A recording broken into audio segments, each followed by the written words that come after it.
If America walked away tomorrow, would Britain and France have the firepower and the will to stop a nuclear attack on Europe?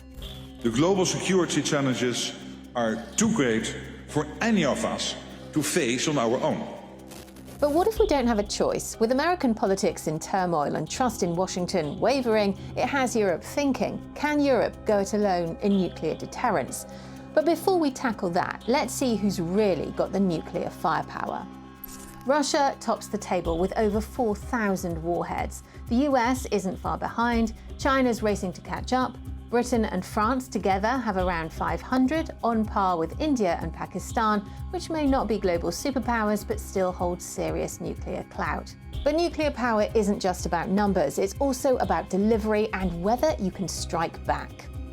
That's where talk of the nuclear triad comes in: land, sea and air-based systems. The more ways you can hit back, the stronger your deterrent. You had to opt for only one system, you would almost certainly opt to what the British have got, and the French also share, and the Americans, of course, which is sea-based. But there's a problem. Britain only ever has one nuclear-armed submarine at sea. Stealthy, yes, but it's also our only shot. The fact that we've only got one boat on patrol means that if we used our weapons tactically, and we could use them in as very small weapons actually, although they carry big warheads, I mean literally 100 kiloton warheads or more, we could actually fire an unboosted primary of 1 or 2 kilotons or 4 or 5 kilotons, which would be pretty small by nuclear standards, but using them in a tactical way would reveal where the boat is.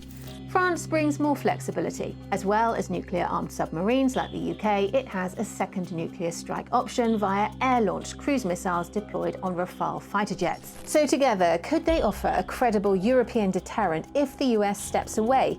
Well, yes, it's technically possible, but only with significant investment, political will and a clear strategy. Crucially, nuclear deterrence isn't just about having the weapons, it's also about making adversaries believe you'd use them. What keeps NATO's deterrent alive and credible, it is said, is the fact that any aggressor has got to take account of 3 decision centres rather than just one.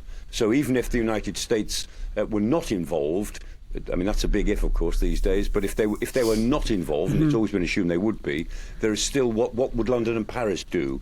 It really is about how do we make sure that we think, our allies all think that we're going to use nuclear weapons to defend them, that our population thinks that these will be used only for good. How do we convince the adversary that they will not get away with bad things? So a lot of this is about psychology. That psychology has kept the peace, but belief needs credibility, and credibility, well, that takes commitment. If America steps back, Britain and France may have no choice but to step forward. If you enjoyed this video and want to hear more in-depth analysis on this topic, check out this video next.